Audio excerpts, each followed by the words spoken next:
आशा भरी नारी। ये TWR इंडिया की प्रस्तुति है। नमस्कार प्रिय दर्शकों, ट्रांसवर्ल्ड रेडियो की आशा भरी नारी के एक और एपिसोड में आप सभी का स्वागत है। जैसे कि आप जानते ही हैं कि ये कार्यक्रम समर्पित है देश भर में ऐसी महिलाओं के निर्माण के लिए जो विश्वास योग्य, दूसरों का उत्थान करने वाली और आशा से भरी हैं। मैं हूँ ग्रेस, आपकी होस्ट। बहनों, हमारे साथ जुड़ने के लिए आपका बहुत बहुत धन्यवाद। हम मसीह में एक होने पर अपनी श्रृंखला जारी रखते हैं। हमारे पिछले एपिसोड में हमने मसीह के मुखिया होने के बारे में बात की थी। हम में से प्रत्येक के ऊपर व्यक्तिगत रूप से और सामूहिक रूप से कलीसिया यानी कि चर्च के ऊपर हमने इस बारे में बात की कि कैसे कलीसिया अपना जीवन, उद्देश्य और मसीह में पोषण पाती है। कलीसिया के लिए मसीह के प्रेम के बारे में और अंत में कलीसिया को कैसे मसीह के मुखिया और अधिकार के सामने समर्पण करने की आवश्यकता है। आज हम कलीसिया के लिए परमेश्वर के इरादे और स्वरूप के बारे में बात करने जा रहे हैं जब उसने इसे स्थापित किया। चर्च की भूमिकाएं और जिम्मेदारियां और हमारी यानी मसीह की देह के बीच एकता की आवश्यकता। चर्च के लिए एक ग्रीक शब्द एक्लेसिया है और नए नियम में इसका उपयोग उन लोगों के समुदाय की पहचान करने के लिए किया जाता है जो यीशु मसीह में विश्वास करते थे। शब्द का शाब्दिक अर्थ है सभा या बैठक या मंडली। ध्यान देने वाली दिलचस्प बात यह है दोस्तों कि चर्च शब्द का इस्तेमाल कभी भी आराधनालय, मंदिर, चैपल, तंबू, भवन या किसी अन्य सभा स्थल के संदर्भ में नहीं किया जाता है। ये शब्द हमेशा मसीह सभा को संदर्भित करता है। हमने पिछले हफ्ते संक्षेप में बात की कि जब हम चर्च शब्द कहते या सुनते हैं तो हम अक्सर उन इमारतों के बारे में कैसे सोचते हैं जहां हम मिलते हैं। परंतु प्रेरितों के काम की पुस्तक और शेष नया नियम के माध्यम से जब शब्द का उल्लेख किया जाता है तो ये विश्वासियों की सभा की बात करता है। प्रेरितों के काम 8:1 में जब ये कहता है कि यरूशलेम की कलीसिया के विरुद्ध बहुत बड़ा उत्पीड़न हुआ, या तीसरे पद में जब ये कहता है कि शाऊल ने कलीसिया को नष्ट करना शुरू कर दिया, तो ये विश्वासियों की कलीसिया की बात कर रहा है। मत्ती 18:17 में ये एक भाई जिसने पाप किया है उसे अकेले और गवाहों के सामने टोकने के बाद चर्च के सामने ले जाने के बारे में बात करता है। यहाँ ये भी आराधना स्थल के बजाय विश्वासियों की सभा के बारे में बात कर रहा है। इसलिए यीशु मसीह की कलीसिया विश्वास योग्य, परमेश्वर के चुने हुए और बुलाए गए लोगों की एक सभा है। प्रभु यीशु मसीह के सच्चे अनुयायियों का पूरा समुदाय जिनके नाम स्वर्ग में लिखे गए हैं। जहाँ कहीं भी सच्चे विश्वासी हैं वो वैश्विक कलीसिया का एक हिस्सा हैं। मसीह के विश्वास योग्य अनुयायियों की कोई भी सभा एक चर्च है। मेरी प्यारी बहन या भाई, यदि साप्ताहिक चर्च यात्रा के अलावा आपके जीवन में मसीह के अस्तित्व का कोई प्रमाण नहीं है तो ये समय है कि आप स्वयं को मसीह कहने के अपने रवैये पर पुनर्विचार करें। यदि आप देखते हैं कि आपका जीवन परमेश्वर के अनुरूप नहीं है तो ये बदलाव लाने का एक अवसर है।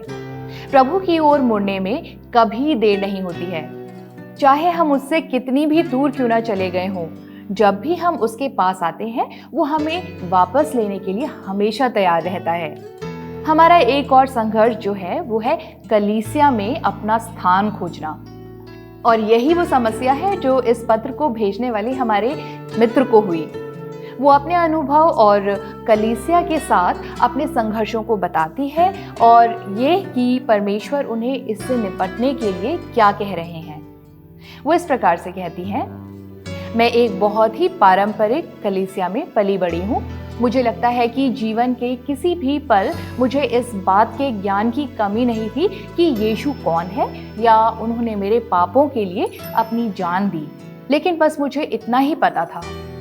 एक युवा शिविर में जब मैं किशोर थी, मैंने जाना कि परमेश्वर कोई अनजान व्यक्ति नहीं है और मैं उन्हें व्यक्तिगत रूप से जान सकती हूँ। यहाँ तक आते आते मैं स्थानीय पारंपरिक कलीसिया की कार्यशैली के प्रति बहुत आलोचनात्मक हो गई थी। जब मैंने कॉलेज और काम के लिए अपने माता पिता का घर छोड़ा, उसके बाद मैं कभी किसी कलीसिया का सदस्य नहीं रही। ये सिलसिला मेरी शादी के बाद भी चलता रहा। तो ये लगभग 13-14 साल का समय होगा। और जब मैं ये लिख रही हूँ तो मुझे एहसास हो रहा है कि ये कितना लंबा समय है, 14 साल। ऐसा नहीं है कि जब ये सब हो रहा था तब मेरा परमेश्वर से कोई संबंध नहीं था, संबंध था। मैं मानती हूँ कि ये कभी अच्छा और कभी बुरा था, लेकिन मैं कभी कलीसिया नहीं गई। मुझे लगा कि ये अनावश्यक है, मुझे लगा कि ये दकियानुसी तरीका है, और ईमानदारी से कहूँ तो मुझे लगा कि मैं अपनी आध्यात्मिक यात्रा के मामले में कलीसिया में दूसरों से आगे हूँ और इसलिए मेरे लिए कलीसिया जाना जरूरी नहीं था। मैं विभिन्न बाइबल अध्ययनों समूहों का हिस्सा थी और मैंने विभिन्न स्थानों पर सेवकाई संगठनों के साथ काफ़ी सक्रियता से काम किया, इसलिए मुझे लगता है कि एक मसीही यात्रा में ये पर्याप्त था। लेकिन पिछले कुछ वर्षों में प्रभु के साथ मेरा संबंध और अधिक घनिष्ठ हो गया है और परमेश्वर मुझसे कलीसिया के बारे में बात कर रहा है, एक औपचारिक संगठन के रूप में कलीसिया की इस समझ से परे जाने की आवश्यकता के बारे में। ये मुद्दे जो आज कलीसियाओं को परेशान करते हैं और उसी में उलझे रहते हैं, उससे दूर होकर उस तरफ जाना है जिसके लिए परमेश्वर ने मूल रूप से कलीसिया की स्थापना की थी, विश्वासियों की संगति के लिए, प्रोत्साहन, जवाबदेही के लिए, एक दूसरे की शिक्षा और सलाह देने के लिए, सही और सुधारने के लिए, प्रभु के साथ घनिष्ठता में बढ़ने के लिए और प्रेम में एक दूसरे के साथ और संसार को प्रभावित करने के लिए। परमेश्वर हम में से उन लोगों के बारे में भी बात कर रहा है दोस्तों, जो कलीसिया से दूर चले गए हैं क्योंकि हमने सोचा था कि हम बेहतर थे, जिसे हम कलीसिया की विफलताओं के रूप में देखते हैं। अगर हम वही हैं जो सच्चाई जानने का दावा करते हैं, तो क्या हमें स्थिति को ठीक करने के लिए कुछ करना नहीं चाहिए? ऐसा नहीं है कि हम उन लोगों से उम्मीद कर सकते हैं जो कुछ भी करने में सक्षम नहीं है, है ना? और इसे देखने के लिए नम्र होने की आवश्यकता है। जिस प्रकार मेरी कमियों पर परमेश्वर की कृपा है, उसी प्रकार वे मुझे दूसरों पर भी कृपा करने के लिए कहते हैं। वे मुझे मिसाल देने के लिए बुला रहा है और मेरे आसपास के लोगों के लिए मसीह की देह होने का क्या अर्थ है, इसका नमूना तैयार कर रहा है। मैं उस सारी शिकायत, निंदा, अपने अभिमान और अपनी श्रेष्ठता को दूर करने जा रही हूँ और जिस भी क्षमता से परमेश्वर चाहता है, मैं प्रेम पूर्वक कलीसिया की सेवा करूंगी। दोस्तों, हम में से बहुत से लोगों का ऐसा ही संघर्ष है। मुझे लगता है जाने अनजाने में हमें कलीसिया में अपना स्थान नहीं मिल रहा है। अक्सर हम बाहरी लोगों या केवल दर्शकों की तरह महसूस करते हैं, जबकि अन्य लोग शो चलाने वाले लगते हैं। तो हम जानते हैं, शो देखते हैं और वापस आते हैं और ये सप्ताह दर सप्ताह चलता रहता है। दोस्तों, हम और अधिक शामिल होना चाह सकते हैं, लेकिन आप जिस तरह के कलीसिया में जाते हैं उसके आधार पर आपको अलग अलग संघर्षों का सामना करना पड़ सकता है। यदि आप एक बड़ी कलीसिया का हिस्सा हैं तो आपको ऐसा लग सकता है कि आप महत्वहीन हैं और आप जो कुछ भी करते हैं उससे वास्तव में कोई फर्क नहीं पड़ेगा। आपको ऐसा लग सकता है कि आपके पास सेवा करने या किसी भी तरह से मदद करने का कौशल या योग्यता नहीं है।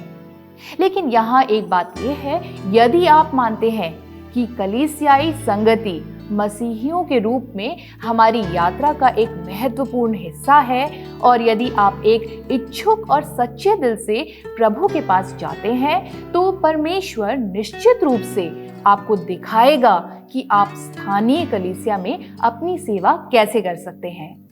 अब समस्या ये है कि हम सोचते हैं कि हम कुछ चीज़ें करने में सक्षम नहीं हैं, या हम कुछ चीज़ें नहीं करना चाहते हैं, या हम कुछ गतिविधियों को कलीसिया में सेवा करने के हिस्से के रूप में नहीं मानते हैं। हम केवल एक शिक्षण या प्रचार कार्य के बारे में सोचते हैं, या एक छोटे समूह का नेतृत्व करने या कुछ ऐसा करने को ही सेवा के तरीके के रूप में सोचते हैं। लेकिन जलपान तैयार करने जैसा सरल कार्य भी कलीसिया और प्रभु की सेवा करना है। यहाँ तक कि अगर आप छोटे समूह या संडे स्कूल या यूथ को पढ़ाने या नेतृत्व करने वाले नहीं हैं, तो अन्य तरीके हैं अपनी सेवा देने के, जैसे कि अपने घर पर इनमें से किसी एक सभा की मेज़बानी करना। मुझे यकीन है कि संडे स्कूल में कभी भी मदद करने के लिए बहुत सारे लोग नहीं हो सकते हैं। हम अक्सर अपना समय और प्रयास देने के लिए पूछने या स्वयं सेवा करने में संकोच करते हैं। मैं एक संडे स्कूल के बारे में जानती हूँ जहाँ जब कक्षाएं चल रही होती हैं तो वहाँ महिलाओं का एक समूह होता है, युवा माँ, दादी, जो एक साथ मिलती हैं और बच्चों के आध्यात्मिक विकास और अन्य विविध ज़रूरतों के लिए प्रार्थना करती हैं। क्या ये प्रभु और कलीसिया की सेवा करने का एक सुंदर तरीका नहीं है? आप अपनी परमेश्वर द्वारा दी गई प्रतिभा या कौशल जैसे लेखन, कला, प्रशासन, आतिथ्य, खाना पकाने, आयोजन, फोटोग्राफी, डिजाइनिंग इत्यादि का उपयोग कर सकते हैं। सेवा करने के कई तरीके हैं दोस्तों, संभावनाएं अनंत हैं। रोमियो 12:8 कहता है, जो उपदेशक हो वो उपदेश देने में लगा रहे, दान देने वाला उदारता से दे, जो अगुवाई करे वो उत्साह से करे, जो दया करे वो हर्ष से करे। यहाँ तक कि प्रोत्साहन देना, दया दिखाना भी यहाँ आत्मिक वरदान कहलाते हैं। परमेश्वर हमें जैसे भी बुलाता है हम उसकी सेवा कर सकते हैं। हमें बस तत्पर रहने की आवश्यकता है। कहने को ये आवश्यक नहीं है कि हर किसी की कलीसिया में एक नियत भूमिका होगी। लोगों की सुधि रखना, हमारे समूहों के अलावा वास्तविक संबंध बनाना, उन्हें जानने के लिए समय और प्रयास लगाना, एक साथ परमेश्वर के वचन का अध्ययन करना, एक साथ सीखना, प्रार्थना करना और एक दूसरे के जीवन में आनंद और दुख और संघर्ष में भाग लेना, ये सभी प्रभु की सेवा करने के तरीके हैं। कुंजी ये है कि ये सब वास्तविक प्रेम से होना चाहिए, तभी ये कारगर हो पाएगा। यदि हम इसे केवल सतही तौर पर या दायित्व के कारण करते हैं तो हम इसे बनाए रखने में सक्षम नहीं होंगे। जब कोई मनमुटाव होता है या आप में से कोई किसी बाधा से टकराता है तो संबंधों में ठोस नींव की कमी या मसीह के प्रेम की कमी के कारण उजागर हो जाते हैं। आप कितनी बार एक नए सदस्य से पहले होकर मिले और उनसे संबंध की शुरुआत की? आपने कितनी बार किसी ऐसे परिवार को जिसे आप बहुत अच्छे से नहीं जानते हैं उन्हें पाने या भोजन पर आमंत्रित किया? दोस्तों, अवसर हमेशा होते हैं। सवाल ये है कि क्या हम उनका इस्तेमाल करने को तैयार हैं? आपने स्थानीय कलीसिया की सेवा करने के अलावा बड़े पैमाने पर मसीह की देह की सेवा करने के भी कई तरीके हैं। सोशल मीडिया की तेजी के साथ परमेश्वर के राज्य के विस्तार के लिए अपने कौशल का उपयोग करने के अवसरों में कोई कमी नहीं है। जैसा कि हम चर्चा कर रहे हैं, ये सब दिल और इच्छा रखने के बारे में है और परमेश्वर इसे ले लेंगे और जिस भी क्षमता में वो उपयुक्त समझेंगे उसका उपयोग करेंगे। इस अगले भाग में हम कलीसिया के लिए मसीह के हृदय और दर्शन के बारे में बात करने जा रहे हैं। यूहन्ना 17 उसका 20 से 23 कहता है, मैं केवल इन्हीं के लिए विनती नहीं करता परंतु उनके लिए भी जो इनके वचन के द्वारा मुझ पर विश्वास करेंगे कि वे सब एक हों, जैसा तू हे पिता मुझ में है और मैं तुझ में हूँ, वैसे ही वे भी हम में हों, जिससे संसार विश्वास करे कि तू ही ने मुझे भेजा है। वो महिमा जो तूने मुझे दी मैंने उन्हें दी है कि वे वैसे ही एक हों जैसे कि हम एक हैं, मैं उनमें और तू मुझ में, कि वे सिद्ध होकर एक हो जाएं और संसार जाने कि तू ही ने मुझे भेजा और जैसा तूने मुझसे प्रेम रखा वैसा ही उनसे प्रेम रखा। यीशु यहाँ वैश्विक कलीसिया के लिए प्रार्थना कर रहे हैं। वे सभी लोग जो अंततः शिष्यों के संदेश के माध्यम से उस पर विश्वास करेंगे और इसमें आप और मैं और हर दूसरा व्यक्ति शामिल हैं जिसने कभी उस पर विश्वास किया है और वे सभी जो कभी भी उस पर विश्वास करेंगे। और मसीह की प्रार्थना है कि हम सब एक हो जाएं जैसे पिता मसीह में है और जैसा मसीह पिता में है। कितनी उत्तम प्रार्थना है। सबसे पहले वो हमारे लिए जो चाहता है वो ये है कि हम एक हो जाएं एक दूसरे के साथ। लेकिन इससे भी अधिक आश्चर्यजनक वो एकता है दोस्तों जिसका अनुकरण करने के लिए हमें बुलाया गया है। वो एकता जो पिता और पुत्र में एक दूसरे के साथ है। प्रेम, श्रद्धा, पूर्ण विश्वास और आनंद जो पिता और पुत्र के पास और एक दूसरे के लिए है। यही हम कलीसिया को एक दूसरे के लिए रखने के लिए बुलाया गया है। ये एक बहुत बड़ी अपेक्षा और जिम्मेदारी है दोस्तों जिसे मसीह ने हमारे कंधों पर रखा है। लेकिन यहाँ एक बात है, ये एक प्रार्थना है जो वो पिता से कर रहा है, और मसीह जो कुछ भी पिता से मांगता है हम निश्चित हो सकते हैं कि वो पिता की इच्छा के अनुसार है और पिता की इच्छा हमेशा पूरी होती है। इसलिए जबकि ये हमारे लिए एक लंबा आदेश प्रतीत होता है, हमें ये लगना नहीं चाहिए कि ये एक कठिन कार्य है, बल्कि ये परमेश्वर की इच्छा है और इसलिए हम निश्चित हो सकते हैं कि परमेश्वर इसे पूरा करेंगे। दोस्तों, हमारे लिए कितना अद्भुत आश्वासन है। आइए देखें कि इस प्रार्थना में यीशु और क्या कह रहे हैं। वो आगे कहता है कि अपने भीतर कलीसिया की पूर्ण एकता और पिता और पुत्र के साथ हमारी एकता के माध्यम से दुनिया को मसीह की पहचान और दुनिया के लिए परमेश्वर के प्यार का पता चल जाएगा। यीशु यहाँ ये कह रहे हैं कि जब हम पूरी तरह से प्रभु के सामने आत्मसमर्पण कर देते हैं और हम उनके प्रेम में डूब जाते हैं, तभी हम अपने साथी विश्वासियों के साथ एकता और सद्भाव में रह सकते हैं। और यही दुनिया के लिए हमारी गवाही है कि मसीह कौन है। हम यीशु की प्रार्थना से देखते हैं कि कलीसिया के भीतर एकता और सद्भावना प्रभु के मन के बहुत करीब है। ये नया नियम के माध्यम से बार बार आने वाला विषय है। पहला कुरिन्थियों 1:10 में पौलुस कहता है, हे भाइयों, मैं तुमसे हमारे प्रभु यीशु मसीह के नाम से विनती करता हूँ कि तुम सब एक ही बात कहो और तुम में फूट ना हो, परंतु एक ही मन और एक ही मत होकर मिले रहो। दोस्तों, जिस तरह से पौलुस यहाँ पे इसके बारे में बात करता है, वो कहता है कि हमें एक दूसरे से सहमत होना है और ये कि कोई विभाजन नहीं होना चाहिए, और ये कि कलीसिया मन और विचारों में पूरी तरह से एक हो जाए। ये इंगित करता है कि पौलुस एक सतही एकता के बारे में बात नहीं कर रहा है।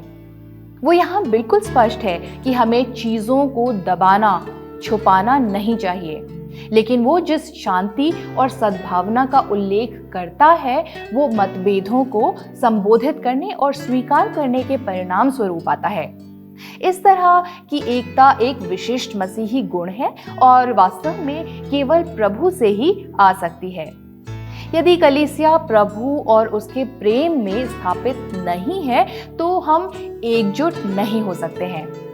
मत्ती 5:9 कहता है, धन्य है वे जो मेल करवाने वाले हैं, क्योंकि वे परमेश्वर के पुत्र कहलाएंगे। डेविड श्रॉक जो एक पादरी हैं, उनका कहना है कि चर्च कुछ बाहरी कारकों जैसे संगीत की शैली, जातीय विरासत, उम्र, व्यवसाय, सामाजिक आर्थिक स्थिति आदि से आकर्षित करके खुद को विकसित करने का प्रयास कर सकते हैं। वे सांसारिक वस्तुओं से चर्च में एकता लाते हैं, परंतु मसीह की देह में एकता जिसके बारे में बाइबल बात करती है वो पूरी तरह से भिन्न है। इफिसियों 4 उसका 1 से 6 हमसे आग्रह करता है कि जिस बुलाहट से तुम बुलाए गए थे उसके योग्य चाल चलो, अर्थात सारी दीनता और नम्रता सहित और धीरज धरकर प्रेम से एक दूसरे की सह लो और मेल के बंधन में आत्मा की एकता रखने का यत्न करो। एक ही देह है और एक ही आत्मा, जैसे तुम्हें जो बुलाए गए थे अपने बुलाए जाने से एक ही आशा है। एक ही प्रभु है, एक ही विश्वास, एक ही बपतिस्मा और सब का एक ही परमेश्वर और पिता है जो सबके ऊपर और सबके मध्य में और सब में है। ये सोचना कि ये शांति और एकता परमेश्वर के अलावा किसी और चीज से आ सकती है, उन्हें समीकरण से बाहर निकालना है। सदस्यों से अपील करने के अन्य तरीकों का उपयोग करने का प्रयास करने का मतलब है कि हमारा असली ध्यान क्या होना चाहिए। हमारा सिर यीशु मसीह और क्रूस पर उसका पूरा किया हुआ कार्य। श्रॉक इस एकता के बारे में कहते हैं, ये एक ऐसी चीज है जिसे दुनिया ना तो बना सकती है और ना ही समझा सकती है। ये एकता क्रूस पर चढ़ाए गए प्रभु की, जो अपनी आत्मा भेजकर मरे हुए लोगों को जीवित करके उन्हें अपने प्रेम से भर रहे हैं। संक्षेप में ये सुसमाचार की एकता है जिसकी कोई सांसारिक व्याख्या नहीं है। दोस्तों, वास्तव में चर्च में एकता को विशुद्ध रूप से समाजशास्त्रीय कारकों के माध्यम से समझना परमेश्वर की अकथनीय शक्ति को समझने में विफल रहता है। इसलिए हमें उस एकता के लिए प्रयास करना चाहिए जो केवल परमेश्वर की ओर से आती है और केवल यीशु मसीह के सुसमाचार और आत्मा में प्रार्थना के माध्यम से आती है। ये एक अकथनीय शक्ति है जो परमेश्वर की आत्मा से आती है, जो हमें एक साथ बांध सकती है और उस तरह की एकता ला सकती है जो हमें अपने स्वयं के अहंकार को देखने के लिए मजबूर करती है और चर्च और दूसरों की सामूहिक भलाई को अपने से ऊपर रखती है।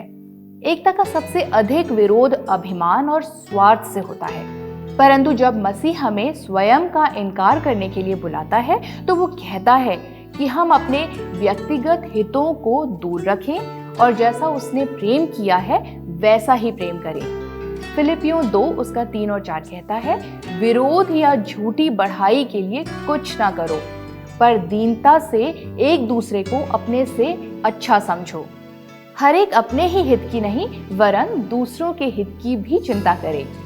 फिर ये मसीह के मन और दृष्टिकोण के बारे में बात करता है, वो अविश्वसनीय विनम्रता जिसके साथ उसने परमेश्वर के साथ अपनी समानता को त्याग दिया और मानवीय समानता लेने के लिए खुद को खाली कर दिया और एक दास की तरह क्रूस की लज्जा को उठा लिया। पद 5 में ये कहता है कि हमें अपने संबंधों में भी यही रवैया रखना है। अनुग्रह दिखाने की इच्छा, जैसे परमेश्वर ने हमें अनुग्रह दिखाया है, जबकि हमें क्षमा मिली तो हमें क्षमा करने के लिए लोगों के साथ आनंदित होने और शोक करने वालों के साथ शोक करने के लिए बुलाया गया है। अक्सर हम इन्हें केवल सुझाव के रूप में मानते हैं, लेकिन सच्चाई ये है दोस्तों कि ये आज्ञाएं हैं जो मसीह ने हमें मानने और पालन करने के लिए दी हैं। इस तरह की एकता मसीह यानी कलीसिया का सिर पर ध्यान देने से प्रेरित होती है। हमने पिछले सप्ताह इस बारे में बात की थी कि कैसे मसीह को कलीसिया के सामूहिक प्रमुख के रूप में स्वीकार करने की कुंजी हम में से प्रत्येक के द्वारा उसे अपने जीवन में व्यक्तिगत रूप से प्रमुख बनाने के साथ शुरू होती है। और जब मसीह पर हमारा ध्यान है और हम अपनी आंखें और हृदय कलीसिया के लिए उसके मिशन पर स्थिर रखते हैं तो हम बड़ी तस्वीर को देखते हैं। हम अपने मतभेदों से विचलित और विभाजित नहीं होते हैं। हमें याद है कि हमें पिता द्वारा बड़े पापों को क्षमा किया गया है और इसलिए हम उन चीज़ों को दूर करने का प्रयास करते हैं जो हमें परेशान करती हैं, उस बड़े उद्देश्य के लिए जिसे हमें एक साथ प्राप्त करने के लिए बुलाया गया है। परमेश्वर हमें ये देखने में मदद करता है दोस्तों कि जिस तरह वो हमें एक यात्रा पर ले आया है, धीरे धीरे उन चीज़ों को काट छांट रहा है जिनकी उसे हम में आवश्यकता नहीं है। साथ ही साथ वो दूसरों को भी इसी तरह की यात्रा पर लाने में सक्षम है। वो हमें उन सभी चीज़ों को अलग करने के लिए बुलाता है दोस्तों जो हमें प्यार और एक दूसरे के लिए वास्तविक चिंता में एक साथ आने में बाधा डालती हैं, जैसे कि मसीह ने किया था, हमारे लिए अपना जीवन देने के लिए तैयार था। ये सब तब होता है जब हम अपनी निगाहों को मसीह और उसके महान बलिदान और हमारे लिए उसके प्रेम पर टिकाए रखने के लिए स्वयं को पुनः लगाते हैं। हमारे लिए यही निरंतर याद दिलाने वाला हो सकता है कि हम दूसरों के लिए भी ऐसा ही करें। दूसरी बात जो हमें याद रखने की ज़रूरत है वो ये है कि मसीह की देह में हमें विभिन्न भूमिकाओं और जिम्मेदारियों के लिए बुलाया गया है। पहला कुरिन्थियों 12:12 कहता है, क्योंकि जिस प्रकार देह तो एक है और उसके अंग बहुत से हैं और उस एक देह के सब अंग बहुत होने पर भी सब मिलकर एक ही देह हैं, उसी प्रकार मसीह भी है। ये आगे कहता है, यदि पाँव कहे मैं हाथ नहीं इसलिए देह का नहीं, तो क्या वो इस कारण देह का नहीं? और यदि कान कहे मैं आँख नहीं इसलिए देह का नहीं, तो क्या वो इस कारण देह का नहीं? यदि सारी देह आँख ही होती तो सुनना कहाँ होता? यदि सारी देह कान ही होती तो सूंघना कहाँ होता? परमेश्वर के राज्य में सभी के लिए काफी कुछ किया जाना है, इसलिए हमें सम्मान के स्थान या बड़ी जिम्मेदारियों के लिए प्रतिस्पर्धा करने की आवश्यकता नहीं है। और परमेश्वर का आत्मा हमें उस उद्देश्य के अनुसार सक्षम और सुसज्जित कर सकता है जिसके लिए हम में से प्रत्येक को बुलाया गया है। जब हम वास्तव में प्रमुख के साथ जुड़ जाते हैं तो हम अपने सामने निर्धारित कार्य पर ध्यान केंद्रित करने में सक्षम होते हैं, बिना ईर्ष्या के कि किसी दूसरे को क्या करने के लिए कहा गया है। और जब हम सर से जुड़े हैं और उस पर ध्यान केंद्रित करते हैं तो हम न केवल ये स्वीकार करने में सक्षम होते हैं कि हम में से प्रत्येक की अलग अलग जिम्मेदारियां हैं, बल्कि हम एक दूसरे के मतभेदों और परमेश्वर के आत्मा की शक्ति को भी स्वीकार करते हैं जो इन्हें अलग अलग कार्य करने में सक्षम बनाता है। हम एक दूसरे को प्रोत्साहित करने और ऊपर उठाने में सक्षम हैं और ये पहचानते हैं कि जिस उद्देश्य के लिए परमेश्वर ने हमें बुलाया है उसे पूरा करने के लिए हम एक संयुक्त उद्देश्य के लिए काम कर रहे हैं। हमारे बीच कोई दौड़ या प्रतियोगिता नहीं है, बल्कि हम एक ऐसी टीम है जिसे एक साथ मिलकर काम करने के लिए कहा जाता है। जैसा कि पद 25 और 26 में कहा गया है, देह में फूट ना पड़े परंतु अंग एक दूसरे की बराबर चिंता करें। इसलिए यदि एक अंग दुख पाता है तो सब अंग उसके साथ दुख पाते हैं, और यदि एक अंग की बढ़ाई होती है तो उसके साथ सब अंग आनंद मनाते हैं। मसीह का प्रेम जो हम पर उंडेला गया है हमें दूसरों के लिए इस तरह की चिंता करने में सक्षम बनाता है कि हम दूसरे के आनंद में आनंदित हो सकें और उनके संघर्षों में उनके साथ शोक मना सकें और वे हमें भी वैसा ही लौटा सकें। इफिसियों 4 उसका 15 और 16 कहता है, प्रेम में सच्चाई से चलते हुए सब बातों में उसमें जो सिर है अर्थात मसीह में बढ़ते जाएं, जिससे सारी देह हर एक जोड़ की सहायता से एक साथ मिलकर और एक साथ गठकर उस प्रभाव के अनुसार जो हर एक अंग के ठीक ठाक कार्य करने के द्वारा उसमें होता है, अपने आप को बढ़ाती है कि वो प्रेम में उन्नति करती जाए। ये इसे पूरी तरह से सारांशित करता है। ये इसलिए है क्योंकि सिर यानी कि मसीह के कारण हम जुड़े हुए हैं और एक साथ हैं। उनकी वजह से ही हम एक साथ आ सकते हैं।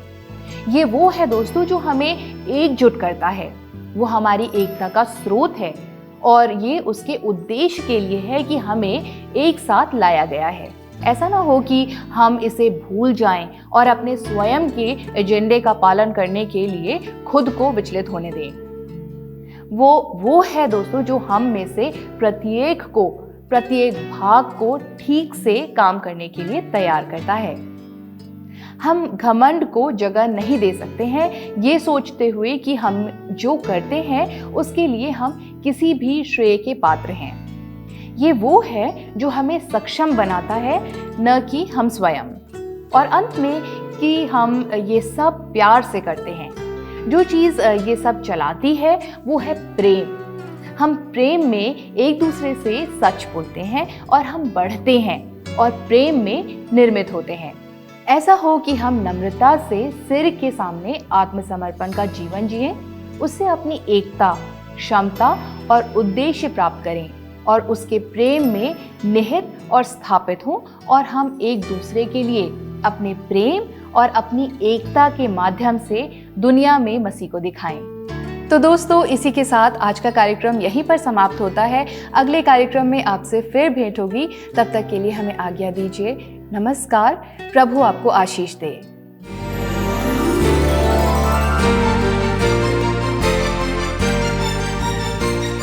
आशा भरी नारी, ये TWR इंडिया की प्रस्तुति है।